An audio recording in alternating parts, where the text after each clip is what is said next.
After the attack at Pearl Harbor, there was an irrational fear among many Americans that a Japanese invasion of the U.S. West Coast was imminent. This resulted in needless cruelty and suffering among some of America's own people. Welcome to the history of the 20th century.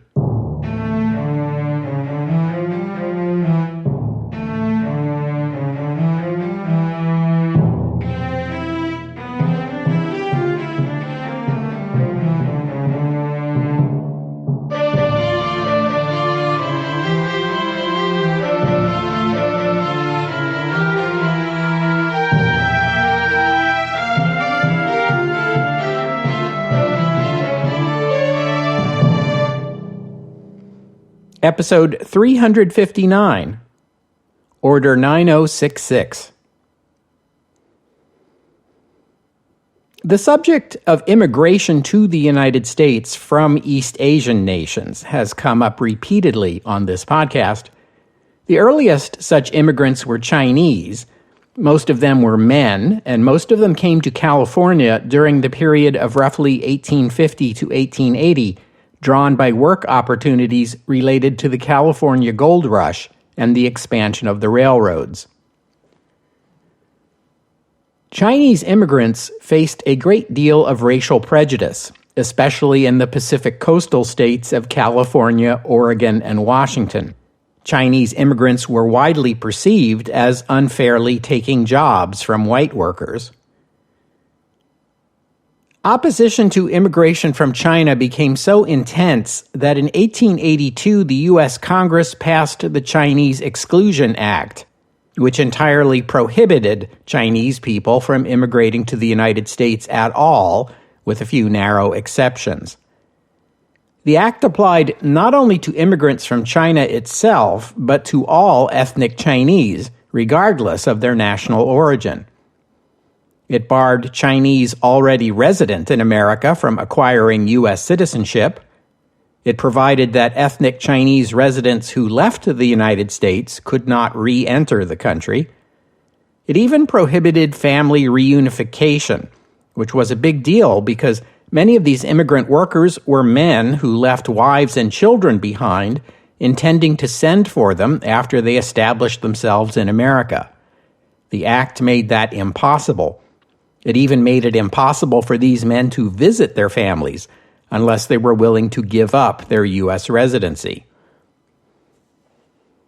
Moreover, some states enacted laws that banned marriage between ethnic Chinese and white people.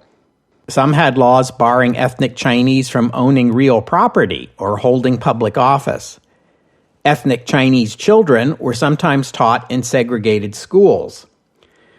Outbursts of racial violence against Chinese Americans were a regular occurrence in the Pacific states. The Supreme Court of the United States upheld the constitutionality of these laws, although in the 1898 case of Wong Kim Ark versus the United States, the court ruled that the 14th Amendment to the Constitution means what it says, that any person born in the United States held irrevocable citizenship from the moment of their birth, irrespective of the legal status of their parents. Even so, the Chinese American population began to decline after 1882, from 100,000 in 1880 to 60,000 by 1920. Later, when the United States took possession of Hawaii and the Philippines, the ban on Chinese immigration was extended to those lands. None of this went down very well in China, which previously had had friendly relations with the United States. Most people in China saw these laws as insulting, but there wasn't much the Chinese could do about it, other than occasionally organize boycotts of American imports, such as the one that ran from 1904 to 1906. As Chinese immigration dwindled to a trickle, the niche they left open was quickly filled by Japanese émigrés. Between 1882 and 1924, roughly 200,000 Japanese emigrated to the mainland United States, and another 200,000 to Hawaii, numbers far exceeding the Chinese American population. By the way, these numbers include ethnic Koreans. Remember that Korea was, for some of this time, part of the Japanese Empire. As you might expect, the people who opposed Chinese immigration and had worked to end it weren't any happier with Japanese immigration.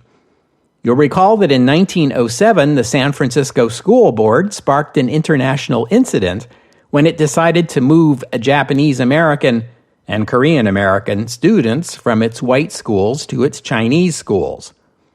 Afterward, the U.S. and Japanese governments entered into the so-called Gentleman's Agreement, under which Japan would voluntarily and informally limit emigration to the United States. I talked about that in episode 43. U.S. President Woodrow Wilson didn't help Japanese-American relations any when he blocked Japan's anti-racism clause from inclusion in the Charter of the League of Nations in 1919, episode 199, nor did the U.S. Congress when it passed the Immigration Act of 1924, which closed off all immigration from Asian nations, including Japan. Can you guess what happened next? The immigration opportunities no longer available to the Chinese or the Japanese were next taken up by Filipinos. The Philippines were exempt from the Immigration Act of 1924, and in the 10-year period from 1920 to 1930, the Filipino-American population increased eightfold, from 5,600 to 45,000. Most of them were agricultural laborers in California. Here's a fun fact. I have an uncle who was working on a farm in the San Joaquin Valley in California at that time, and he was supervisor to a couple dozen Filipino laborers. I will have more to say about Filipinos and the Philippines in a little while. For now, let's focus on Japanese Americans. In 1905, a political organization called the Japanese and Korean Exclusion League was formed in San Francisco. 2 years later, it changed its name to the Asiatic Exclusion League, broadening its agenda to include ethnic Indians and ethnic Chinese. This was the group that lobbied for that 1907 segregation action by the San Francisco School Board. And in that same year, an Asiatic Exclusion League was organized in British Columbia. One of its first actions was to incite a mob of white people to riot in Vancouver's Japantown. The Asiatic Exclusion League and its successor, the California Joint Immigration Committee, coordinated anti-immigration efforts of a number of other organizations, including labor unions, farmers' groups, and the American Legion. In 1927, it broadened its agenda again to include Filipinos and Mexicans. Within the Japanese-American community, the end of Japanese immigration in 1924 created a clear-cut line between first-generation Japanese immigrants, known as Issei, a Japanese word that literally means first generation, and their U.S.-born children, the Nisei, the second generation, and their children, the Sansei, the third generation. The 1924 law banned Japanese non-citizen residents from becoming U.S. citizens, often making the older Issei dependents of their Nisei children, who, unlike them, could rent or purchase property. In 1936, the U.S. Office of Naval Intelligence began monitoring the Japanese-American community in Hawaii. ONI and the FBI later began compiling lists of Japanese Americans seen as possible security threats so that they could be imprisoned in the event of a national emergency. In 1941, President Roosevelt ordered a study to assess the loyalty of Japanese Americans living in Hawaii and the West Coast. The study produced a report which concluded, quote, "There is no Japanese problem on the West Coast. there is a remarkable, even extraordinary degree of loyalty among this generally suspect ethnic group. Then came the attack on Pearl Harbor. In the immediate aftermath of that attack, Americans showed little sign of hostility toward ethnic Japanese in their own country, but that began to change with the beginning of the new year.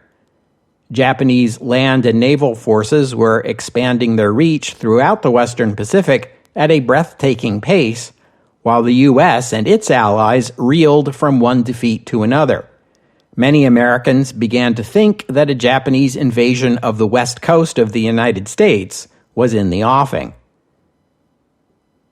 Generally speaking, in circumstances like this, when a nation's enemies win a string of unexpected victories, you often find citizens of that country in search of an explanation turning to suspicions of sabotage and subversion from within.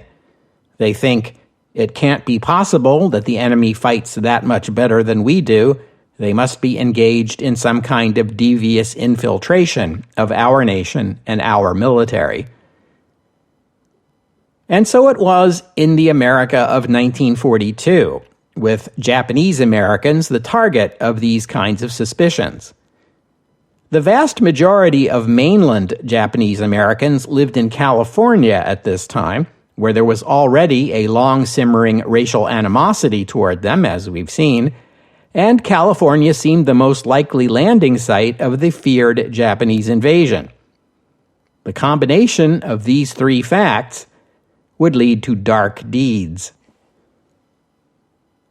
On December 18, 1941, President Roosevelt appointed a commission to investigate the Pearl Harbor attack. It was known as the Roberts Commission, after Supreme Court Justice Owen J. Roberts, who chaired it. On January 24, 1942, the commission released its report.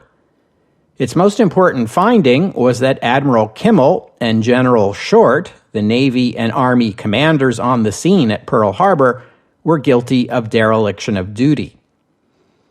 The report also asserted that the attack was assisted by Japanese spies on the island of Oahu, and suggested there were 200 such agents. The commission offered no evidence to support this claim, and did not explicitly say that any of these agents were Japanese American citizens or residents, but who else could they be? The report set off a firestorm, with journalists and elected officials, especially in California, embracing calls for the removal of Japanese Americans from the Pacific coast. In December, the Los Angeles Times asserted in an editorial that Japanese Americans in California were good Americans. 6 weeks later, the Times called for their relocation. Elected officials in California joined in. California's entire congressional delegation endorsed relocation, as did the state's Democratic governor, Culbert Olson, and its Republican Attorney General, Earl Warren.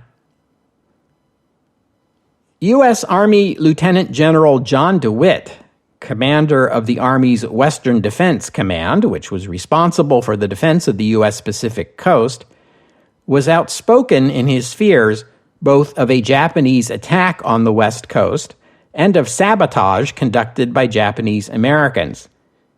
He claimed Japanese reconnaissance planes were flying over San Francisco, and his warnings of a possible Japanese attack led to the 1942 Rose Bowl college football game being moved to North Carolina. Walter Lippmann, the most prominent liberal columnist in America, spoke with DeWitt and was sufficiently convinced to publish in his newspaper column on February 12th a call for the removal of Japanese Americans under the headline, Fifth Column on the West Coast. Most other columnists and editorial writers followed suit. A congressional subcommittee on aliens and espionage recommended to President Roosevelt the removal of all persons of Japanese lineage, aliens and citizens alike, from California, Oregon, Washington, and Alaska. A few days later, DeWitt formally asked the War Department for authority to remove all ethnic Japanese from the West Coast. There were many within the Roosevelt administration who objected to this request, including Attorney General Francis Biddle, who called it ill-advised, unnecessary, and unnecessarily cruel. FBI Director J. Edgar Hoover called the proposal entirely unwarranted. In testimony before Congress, Army Deputy Chief of Staff General Mark Clark said the odds of a Japanese invasion of the U.S. West Coast were 0. Chief of Naval Operations Admiral Harold Stark told Congress that a Japanese attack on the West Coast would be impossible. On the other hand, within the War Department, Assistant Secretary John McCloy said, "If it is a question of safety of the country or the Constitution of the United States, why, the Constitution is just a scrap of paper to me." DeWitt was asked, if there were Japanese saboteurs on the West Coast, why was it that 10 weeks into the war, not a single act of sabotage had taken place? In a remarkable display of pretzel logic, DeWitt replied that the absence of sabotage attempts was ominous, as it suggested that the saboteurs were being centrally directed, and when the wave of sabotage did come, it would be in the form of mass attacks all at once. War Secretary Stimson was uncertain, so he consulted with the president. Roosevelt took no position and left the decision with Stimson, who gave McCloy free rein. Ultimately, it was McCloy's decision to proceed, but Roosevelt and Stimson have to share the blame since either of them could have 86'd the proposal, but neither of them chose to do so. On February 19th, Roosevelt signed Executive Order 9066, drafted by the War Department, which authorized the U.S. military to designate at their discretion areas from which any or all persons may be excluded. The order made no explicit mention of Japanese Americans, but everyone knew what it meant. The removal effort began in March. Over 110,000 people of Japanese ancestry were forced out of their homes and imprisoned in what were delicately called relocation centers, but were in fact concentration camps. 2/3 of them were U.S. citizens. They were allowed only a small baggage allowance. Everything else they owned, including their homes, businesses, and farms, had to be sold to white Americans. The U.S. government did not offer them storage facilities, nor did it take any action to ensure fair prices, meaning the relocated people had to sell their property quickly for whatever price they could get, often pennies on the dollar. It is estimated that the Japanese American community collectively lost about $400 million this way, equivalent to about $5 billion in our time. Japanese Americans had a significant presence in agriculture in California, much to the resentment of white farmers. The head of one farmers group told the Saturday Evening Post, and I quote, "We're charged with wanting to get rid of the Japanese for selfish reasons. We do. It's a question of whether the white man lives on the Pacific coast or the brown men. They came into this valley to work, and they stayed to take over. If all the Japanese were removed tomorrow, we'd never miss them in 2 weeks because the white farmers can take over and produce everything the Japanese grow. And we do not want them back when the war ends either." The removal of Japanese American farm labor in California at a time when millions of young white men had been drafted into the armed forces created a serious agricultural labor shortage. In some instances, Japanese Americans were released from the camps temporarily to do farm labor. The shortage led the U.S. government to work out an arrangement with Mexico to allow Mexican farm workers temporary permission to work on American farms. This became known as the Bracero program, bracero being a Spanish word that roughly means somebody who works using their arms. The program would continue until 1964. Mexican workers admitted under the program were promised a guaranteed wage and healthy living conditions, though these promises went mostly unenforced. Most of the concentration camps were located on Indian reservations. The tribes were paid for the use of the land. The prisoners were held behind barbed wire and guarded by U.S. Army soldiers with orders to shoot anyone who tried to escape. The prisoners lived in communal barracks constructed of wood with tar paper roofs and heated by coal stoves. Bathrooms were also communal. The quality of the food was poor. Food poisoning was a chronic problem. In Canada, the government of Prime Minister William Mackenzie King followed suit with an internment order that barred people of Japanese ancestry from lands within 100 miles of the Pacific Ocean. About 22,000 Canadians were relocated, mostly to camps in the prairie provinces, where some were employed as farm laborers. Living standards were poor, as in the United States. Japanese Canadian property was confiscated by the government and sold at auction, ostensibly with the proceeds to be paid to the owners, though the property usually sold for below market prices. In Hawaii, where 1/3 of the territory's entire population was of Japanese ancestry, the larger Hawaiian public opposed their imprisonment as both impractical and likely to result in severe economic dislocation in the islands. As a result, only a small fraction of them were imprisoned. No one in the U.S. government or military offered any explanation for why it was a military necessity to remove people of Japanese ancestry from the mainland Pacific coast, but not Hawaii. Within the Japanese American community, most held it was best to comply with the relocation rather than resist, as resistance would likely be seen as confirmation of disloyalty.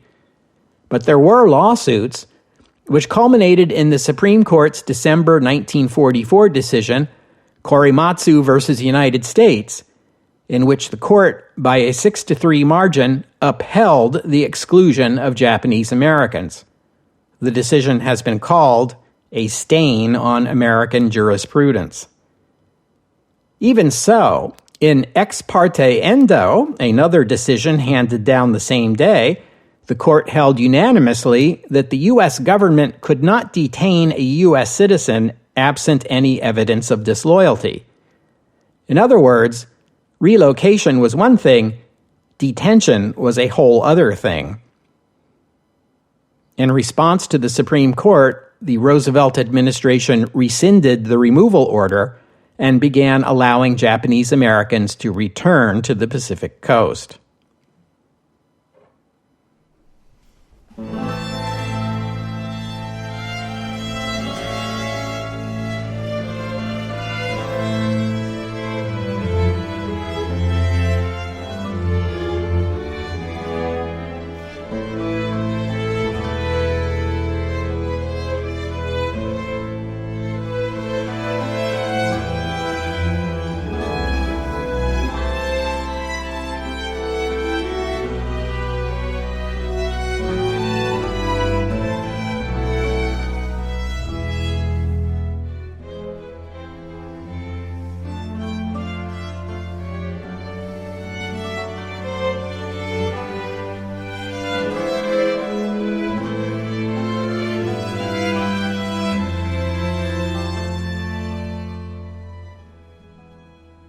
It's been quite a while since we talked about the Philippines on this podcast, and since the islands are currently part of a war zone, it might be a good idea to get caught up. The United States seized possession of the Philippines during the Spanish-American War and then fought an ugly war against the Filipinos to maintain its rule over that country. American rule began during a Republican administration, that of William McKinley, and in the 1900 presidential election, Democratic nominee William Jennings Bryan made independence for the Philippines one of his campaign issues. Bryan lost that election, but the Democratic Party continued to include Philippine independence in its party platform thereafter, while Republicans maintained that the Philippines were better off under U.S. control and that the country was not ready for independence. The election of 1912 put Woodrow Wilson into the White House, the first Democratic president since the Philippines became an American possession. Many Filipinos believed, or hoped, that the accession of Wilson to the presidency meant that independence was at hand. In Congress, one of the Philippines' two resident commissioners was Manuel Quezon, an astute politician who lobbied hard on behalf of the islands. He helped draft a bill for Philippine independence in 1911. Woodrow Wilson, however, did not rank Philippine independence as a major policy issue. He did appoint as Governor General the person Quezon recommended to him, New York Democratic Congressman Francis Burton Harrison. In that role, Harrison replaced American officials with Filipinos in the Philippine government, a policy he called Philippinization. This was very popular among Filipinos. Among Republicans in the United States, less so. Meanwhile, Quezon, leery of the rising power of Japan, shifted his priorities away from independence and toward an autonomous Philippine government elected by and consisting of native Filipinos. In 1916, Congress passed and Woodrow Wilson signed the Jones Act, which replaced the presidentially appointed Philippine Commission, which acted as the upper house of the Philippine legislature, with a Filipino-elected Senate, and pledged U.S. support for independence, though the act set no fixed date. This marked the first time a Western colonial power granted this degree of autonomy to one of its colonial possessions or promised eventual independence. In 1920, Republican Warren G. Harding was elected president on a platform of restoring normalcy, which, in the case of the Philippines, meant U.S. rule for the foreseeable future. In 1921, Harding sent University of Pennsylvania provost and former presidential candidate General Leonard Wood to the Philippines on a mission to report on the state of that country. Wood and his colleague, W. Cameron Forbes, reported back to Harding that Philippinization had led to corruption and a deterioration in government services. This report didn't exactly endear him to leading Filipinos, who were further dismayed when Harding appointed Wood the new Governor General. His relationship with the Philippine government was tense. Wood vetoed 16 bills passed by the Philippine legislature in his first year as Governor General. Compare that to Harrison, who had vetoed only 5 bills over 7 years. This tension broke out into open conflict in July 1923. The mayor of Manila suspended an American detective named Ray Conley, who worked in the Manila Police Vice Squad. Conley was accused of taking bribes, dealing in opium, and immorality, the exact nature of which went unspecified. Secretary of the Interior, Jose Laurel, approved the suspension, but Wood intervened and ultimately arranged for Conley to be able to retire with full benefits. This interference in a routine administrative matter infuriated the Filipinos. 7 Filipino members of Wood's cabinet, including Quezon and Laurel, resigned in protest. The Filipinos sent a delegation to Washington to explain their side of the story to President Harding, but Harding died unexpectedly before they had a chance to meet with him. The new president, Calvin Coolidge, told them that Wood was a fine administrator and that their opposition to his administration was evidence of unpreparedness for the full obligations of citizenship. Wood remained Governor General until his death from a brain tumor in 1927. Quezon met with Coolidge and recommended Henry Stimson, William Howard Taft's former Secretary of War and Herbert Hoover's future Secretary of State. Coolidge agreed to appoint him. Quezon got along with Stimson well enough, though Stimson was yet another American who doubted that Filipinos were ready to manage their own country. By this time, Quezon was close to abandoning the quest for independence. He and Stimson discussed a sort of dominion status for the Philippines, something similar to Canada's relationship with the United Kingdom. The political landscape changed drastically from 1929 to 1931. First came the Great Depression. With tough times upon them, the American sugar and dairy lobbies, among others, called for tariffs on imports from the Philippines, while the large number of Filipino immigrants who came to the U.S. since 1924 led to calls for restrictions. Why not kill two birds with one stone by granting the Philippines independence, which would immediately make them subject to American immigration and tariff laws? On the other hand, when the Japanese seized Manchuria in 1931, a stronger American military presence in the Philippines seemed advisable to deter Japanese aggression.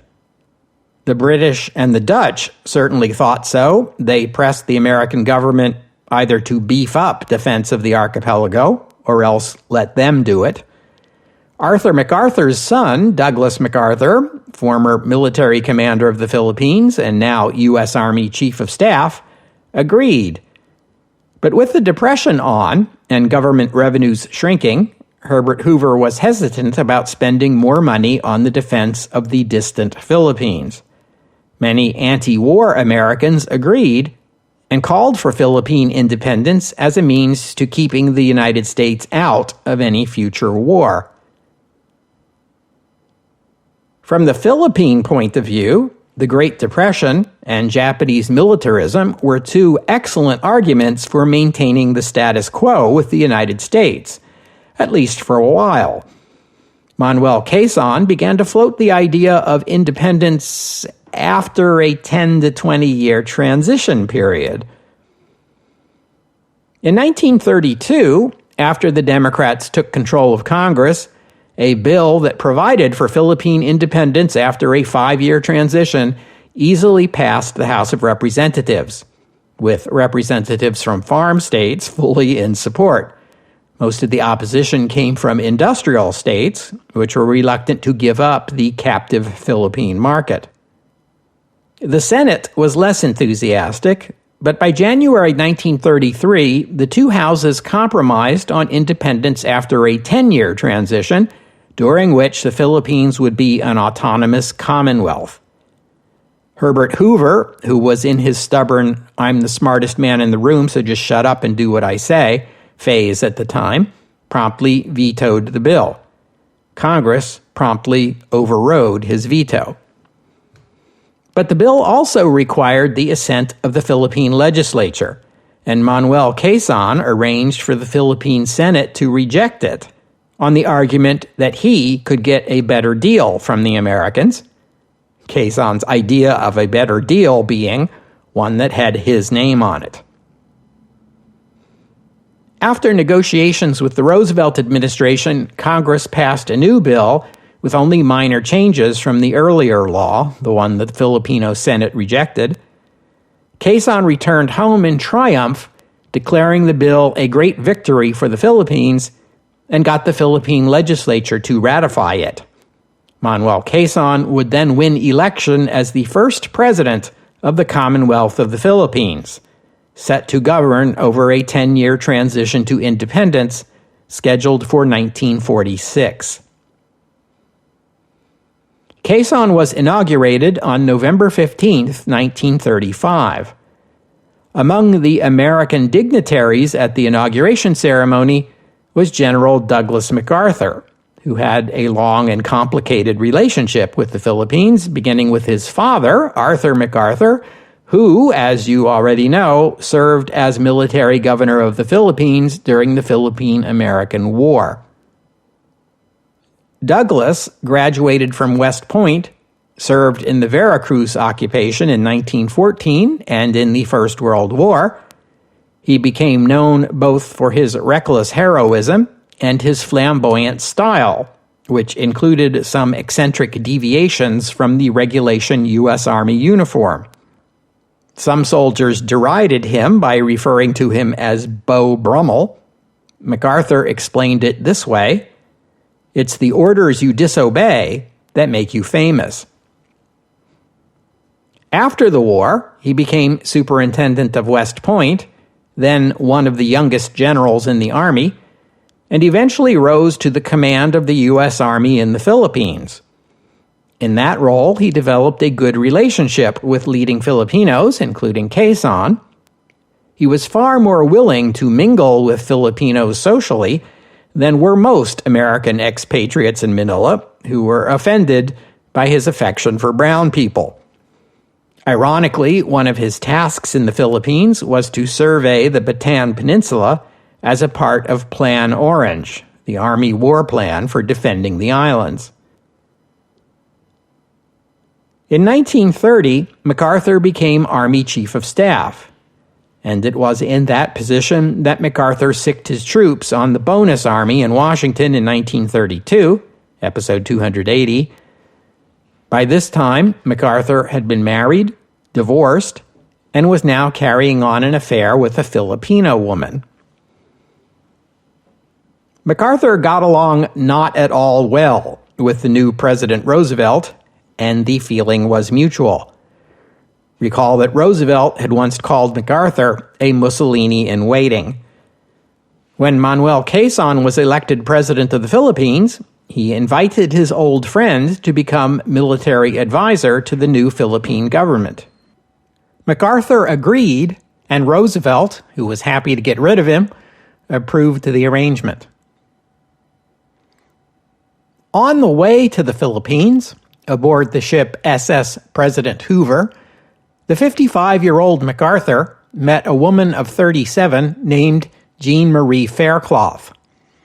They began a relationship and got married about 2 years later. In 1938, Jean gave birth to a son, whom they named Arthur MacArthur in honor of Douglas's father. Manuel Quezon and his wife Aurora would be the boy's godparents. MacArthur demanded from the Philippine government salary and benefits comparable to what the Governor General got. That is, $33,000 per year in salary and an air-conditioned penthouse suite on the top floor of the Manila Hotel. In 1936, President Quezon made MacArthur a field marshal in the Philippine Army at MacArthur's request, and MacArthur thus became the only U.S. Army officer ever to hold that rank, albeit in a different army. Dwight Eisenhower described it as pompous and rather ridiculous to be the field marshal of a virtually non-existing army. MacArthur had brought with him his aide, Major Eisenhower. The two detested each other, but MacArthur recognized Eisenhower's organizational abilities. Later in their careers, after Eisenhower rose to prominence, MacArthur would refer to him as the best clerk I ever had. Eisenhower, for his part, would describe his relationship with MacArthur like this: I studied dramatics under him for 7 years. Quezon chose MacArthur because he was the only American military leader who was willing to say that the Philippines were capable of raising an army that could defend the islands against an invader. MacArthur envisioned a Swiss-style army with a core group of regular soldiers who would train a citizen reserve, which could be mobilized in wartime. MacArthur envisioned this Swiss-style army primarily as a deterrent, predicting that an enemy would need 500,000 soldiers, $10 billion, and 3 years to conquer the islands, a price no reasonable enemy would be willing to pay. With foresight bordering on the prophetic, Theodore Roosevelt's former Secretary of State, Elihu Root, now 92 years old, countered with a prediction of his own, that Japan could take the Philippines in a week, and it would cost the United States $25 billion and 5 years to oust them. Quezon ruled the country as an autocrat who funded his lavish lifestyle with payments from Philippine and American businesses in exchange for government contracts. He particularly enjoyed visiting China and Japan. There he was treated as a head of state, unlike in the U.S. or other Western nations. He attempted unsuccessfully to extract from the Japanese government a promise to respect Philippine neutrality in the event of a war.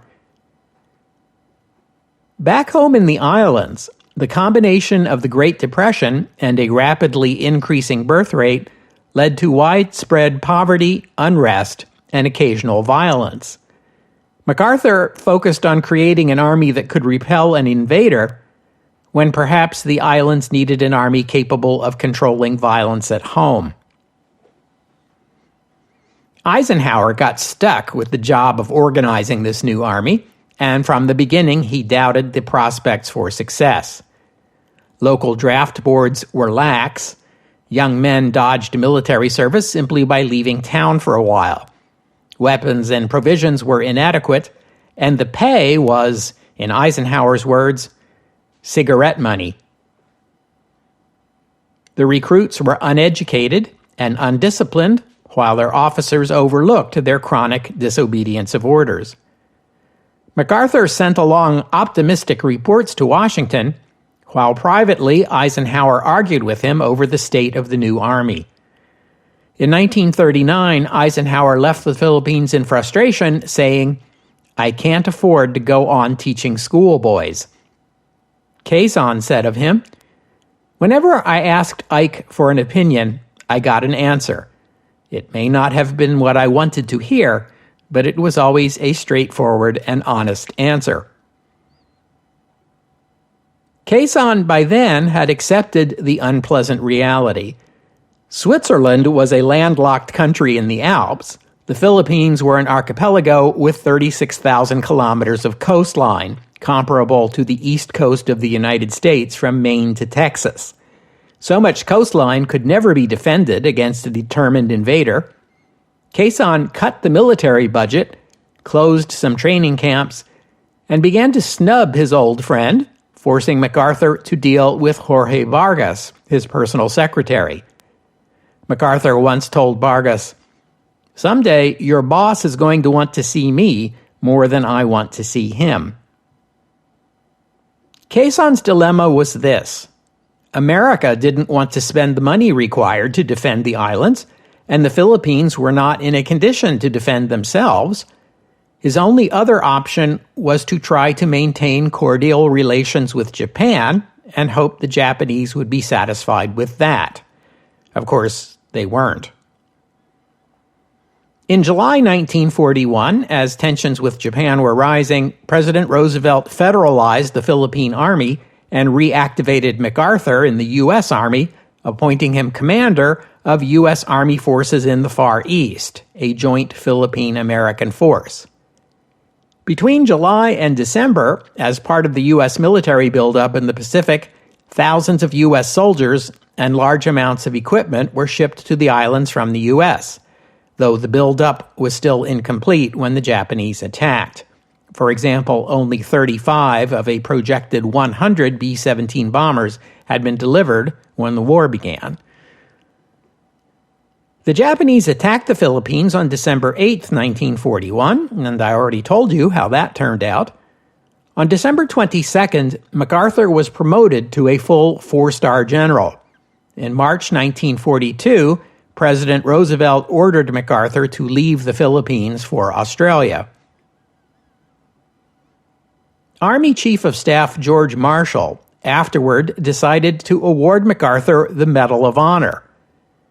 Eisenhower, now Marshall's deputy, pointed out that the award is designated for conspicuous gallantry above and beyond the call of duty, which made the award in this instance questionable, but MacArthur felt it was necessary to dispel any criticism against MacArthur for leaving his command in the Philippines.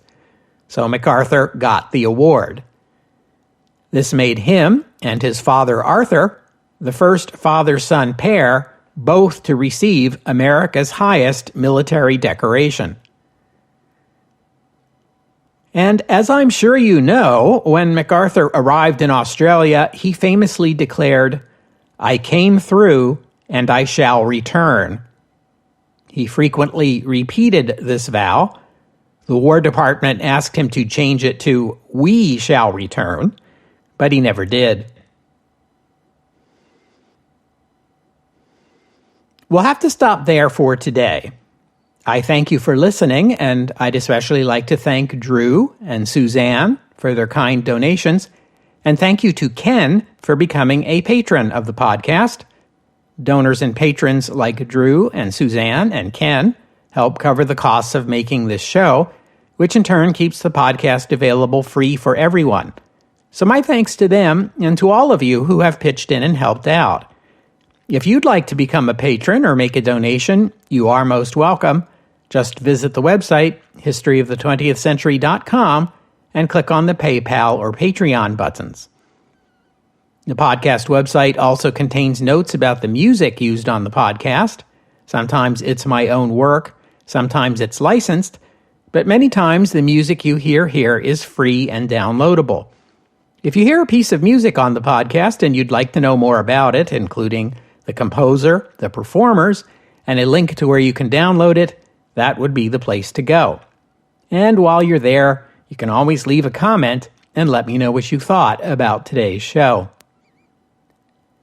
And I hope you'll join me next week here on the History of the 20th Century as we take a look at how the war is going in the Middle East and in India. That's next week here on the History of the 20th Century. Oh, and one more thing. In 1943, with the United States and China wartime allies, Congress passed the Magnuson Act, named after its sponsor, Washington Democratic Representative Warren Magnuson. The act allowed more Chinese immigration to the United States, a little more anyway, and also loosened the restrictions on ethnic Chinese becoming U.S. citizens. In 1948, Congress passed the Japanese American Claims Act, which allowed Japanese Americans to apply for compensation for the property losses they incurred during their removal and detention. The U.S. government paid out a total of about $37 million in claims, which amounts to less than 10% of the community's estimated losses. In 1976, U.S. President Gerald Ford formally revoked Executive Order 9066, calling it a national mistake and deploring its use against loyal U.S. citizens. In 1980, in response to advocacy from the Japanese American Citizens League, the U.S. Congress created a commission to study the matter. The commission returned a report in 1983 that was sharply critical of the treatment of Japanese Americans, condemning it as motivated by racism and xenophobia. The commission recommended $20,000 reparation payments to each surviving detainee. In 1988, Congress passed the Civil Liberties Act, which authorized such payments, and also formally apologized for the wartime treatment of Japanese Americans. More than 82,000 people received those payments. A month later, Canadian Prime Minister Brian Mulroney also made an apology to Japanese Canadians who were detained, and Parliament approved payments of 21,000 Canadian dollars to each surviving detainee in Canada. In 1998, President Bill Clinton awarded Fred Korematsu, the lead appellant in the 1944 Supreme Court case, the Presidential Medal of Freedom.